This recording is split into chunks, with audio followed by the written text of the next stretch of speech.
Good evening and welcome to News Review. The Chief Minister, Fabian Picardo, this week unexpectedly announced a cabinet reshuffle coinciding with the third anniversary of the GSLP Liberals' 2011 general election victory. By the time the Chief Minister formally briefed the media, all the other members of the government had found out their fate.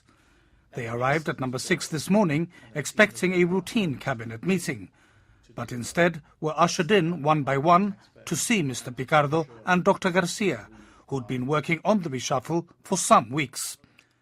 It was clear from the expressions on ministers' faces as they left that none of them had suspected changes were afoot in the chilly December air. I've been asked to also look after the elderly and utilities, which include water, refuse collection and electricity. And the title Minister for Climate Change has been added to my title. So that I don't get the title incorrect, I'm going to read to you. I have now been reshuffled to Employment and Labour, Skills and Training, Business, which includes my old responsibilities of Consumer Affairs and Commercial Affairs, and also Postal Services. So in terms of my old responsibilities, I've been divested of the tourism and the ports. It is a complete surprise to me. I'm talking to you just minutes after I've spoken to the Chief and the Deputy Chief. They both expressed to me that they were extremely happy with the work that I've done in tourism and with the port, but they think that having done so much within 3 years in those responsibilities, it is now time for me to achieve the remaining government goals in postal services, in labour and employment, and in skills and training. Well, I've retained some of the things I was doing before. I've retained the traffic, and I've also taken on responsibility for the port. I've taken on responsibility for public transport, and I'll also be helping the Chief Minister with the ID card project to be able to launch that and see it to its fruition. As part of the traffic part of things, the Sustainable Traffic Plan will continue being my baby, and I'm very happy about that. And what I have lost has been the Ministry for Housing, which has been moved to somebody else. Well, I am retaining sports, culture, heritage and youth, but there has been a reshuffle on the side of the utilities, which I used to be, postal services, civil contingency, because I used to have 10 ministries, and I've been given other ministries which the Chief Minister thought that I could do well, things like drug rehabilitation and some other social aspects which used to come under the social services. Well, I'm taking over economic development, telecommunications on the savings bank. Really the only new bit is the telecommunication. And I think mainly because now that we're taking over the Slovenian share, there are great possibilities of things that can be done to expand what is a very profitable investment. And the investment is held by the savings bank, for which I was already informally responsible. And the main thing is now that I will be concentrating on the groundwork that needs to be done for the next great leap forward after the next general election. Gilbert Likudi, who was away today, retains the justice and education portfolios and has also been given responsibility for the international exchange of information, the fire and rescue service and civil contingencies. He'll also inherit some of the responsibilities of Samantha Sacramento, who sees the addition of housing and tourism to her equality brief.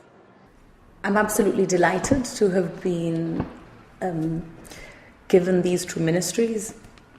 I am glad that the Chief Minister has entrusted me with the huge responsibility that both these ministries entail. I'm very excited in respect of what lies ahead. Well, in my case, I retained most of what I had, but also we formalised the idea of a Ministry for European Affairs, which I will now be responsible for. It will include the political lobbying, which we've already been doing in Brussels with the European Parliament, with the European Commission, and it will also include the Brussels office itself. And also with a view to the manifesto, to homing in now on the final manifesto commitments that we need to deliver, I will take on formal responsibility for the oversight of all government projects. Arguably, the least affected by the reshuffle is the Minister for Financial Services, Albert Isola, who's now also been given shipping and maritime services. All in all, the Chief Minister reckons it's a winning team. We knew where we wanted the government to be by budget time and by December, and we're very lucky that the government is exactly where we want it to be in terms of performance. There isn't any major issue where we think that we've failed to deliver and we won't be able to deliver, and therefore we also had to take a view of where we wanted the government to be in the next 12 to 15 months, which is when an election is due. And this is what the reshuffle is about. It's about honing the ministerial team to be the best possible team to end the process of delivery under the existing manifesto and be ready to fight the next general election. Meanwhile, the GSD described the surprise reshuffle as a sign that the government is not making the impact that the Chief Minister desires. Party leader Daniel Feetham attacked the future job strategy, which he said has condemned young people to little or no adequate training. He says he hopes the cabinet changes signal an end to this failed scheme. Also this week, with a year and a bit to go at most before a general election is called in Gibraltar, more than half the electorate has not made up its mind on how it'll vote. That was one of the key findings of an opinion poll commissioned by GBC and published on Monday.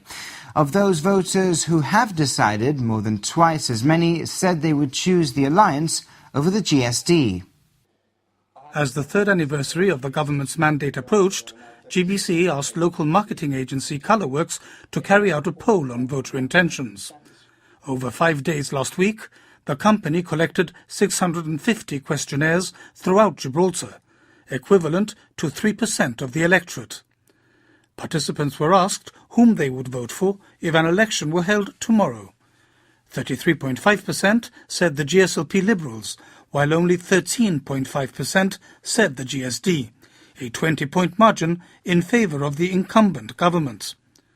While the GSLP Liberals are bound to consider this statistic reassuring, the GSD will draw comfort from the fact that a very high proportion, 53%, are still undecided. We also asked how people rated the performance of the government and the opposition since the last general election. A clear majority felt the government had done well, with 58% saying it had been good or very good and 14% rating them poor or very poor, an overall rating of plus 44. Not such good news for the opposition, though. Just 26% thought the GSD had been good or very good, while 30% considered they'd performed poorly or very poorly, a rating of -4. Our poll asked voters to state which would be the single most important issue for them at the next election, and sought their views on specific matters like commercial fishing in Gibraltar waters and participating in ad hoc talks with Spain. To find out the answers, you'll have to tune in to Viewpoint on GBC television on Thursday, when Jonathan Scott will be joined live in the studio by the Chief Minister and the Leader of the Opposition to discuss the findings. Meanwhile, reacting to the GBC poll, Daniel Feetham said the results are very far from a vote of confidence in a first-term government which is spending its way through Parliament, pandering to almost every sector of the electorate. He says it makes the challenge for the GSD much more exciting and there is everything to play for. The government this week signed a £77 million contract with French company Bouygues Energy Services for the construction and first year's maintenance of the new power station. The facility is expected to be operational by early to mid-2017. Jonathan Sacramento spoke to the company's CEO, but first to the Chief Minister. Today we have actually completed the contract for the new power station to be built for Gibraltar on the area of the North Mole. It's a contract for £77 million for the building of the power station and £2 million for the operation and management of the power station for the first year in the process of commissioning the power station. So it's a total contract of £79 million, even less than we thought at the time that we awarded the tender. Does this include everything that's related to the power station itself? It includes absolutely everything that's related to the power station, including the place where the technicians, etc., will be able to sit and manage the power station, the new headquarters for the Gibraltar Electricity Authority in its connection with the operation of the power station, but it doesn't include the aspect of provision of gas for the power station. That will be a separate contract to be awarded in the future. So the supply and storage will be a separate cost? We envisage that it will be a separate cost, but not necessarily a cost to the government of Gibraltar. We envisage that the cost to the government of Gibraltar will be the cost of the supply of the gas. What about the reclamation that the power station will be built on? That is a separate cost. The power station will not sit exactly on the reclaimed land.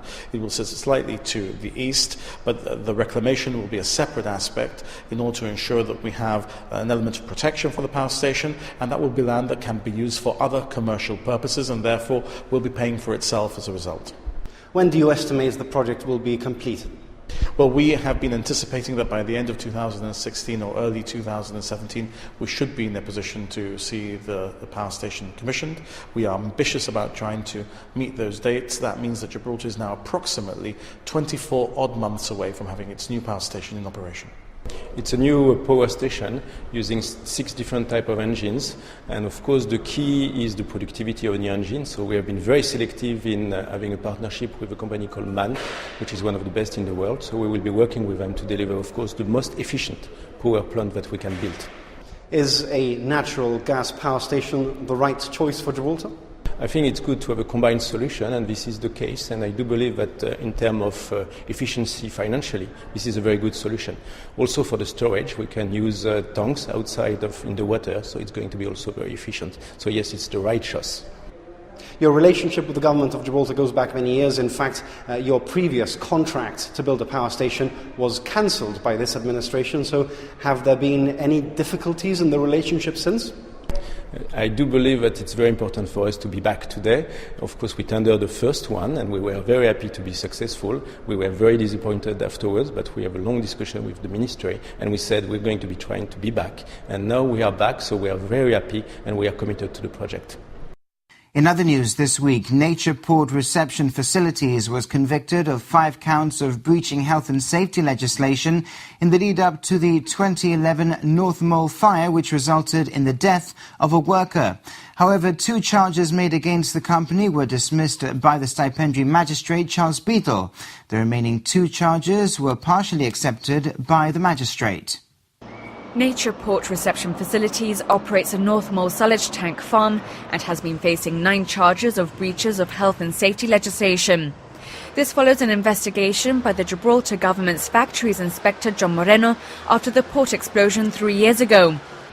40-year-old Pedro Zambrano Lopez and a colleague were carrying out welding on a silage tank when it exploded. The other man wasn't badly hurt, but Mr. Zambrano suffered severe burns and died 2 months later in a Seville hospital. The 2 men were employees of Sacramento, a Spanish labour company who were regularly subcontracted by Nature. Starting with his verdict, stipendiary magistrate Charles Beadle said that industrial plants are dangerous, and those operating them for profit know how to carry out their operations and, by extension, how to do so safely, and Nature cannot claim ignorance. He emphasised the importance of health and safety and expressed his condolences to Mr. Zambrano's family, who were also present in court today. The first 2 charges against Nature were partially accepted by the magistrate.